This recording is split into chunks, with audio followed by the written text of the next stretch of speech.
I have a friend, Steve Bedwell. He's a magician, but he was also a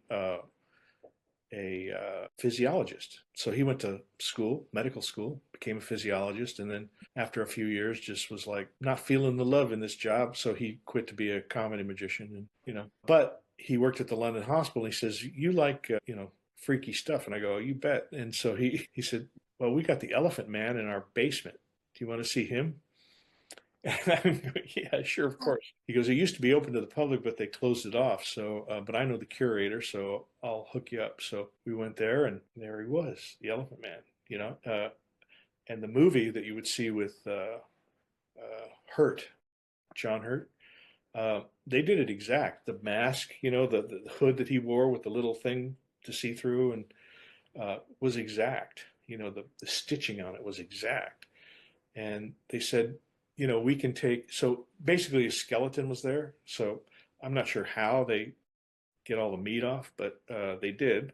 And it was wired up like a display skeleton. And you could see how like his hip bone was all fused and wouldn't bend. And, it really, laid bare the what kind of life he must have had, not being able to sleep very well with the weight of his head, and walking a certain way because parts of his body were fused. And uh, but it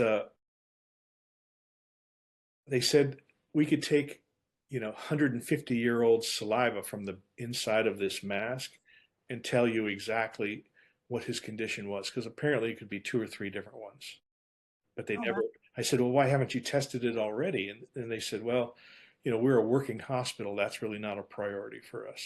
So, uh, Wow. Wow. Someone should so do that. Someone should go Yeah. do that. That'd be interesting to know. yeah. So then this little display case had obviously one side that would open up so they could like put him in there and all that. And I said, is it okay if I just like touch him? And the curator's, yeah, it's okay. So I opened it up and touched the John Merrick right there on his forehead, and Wow. that was awesome. And So they, That's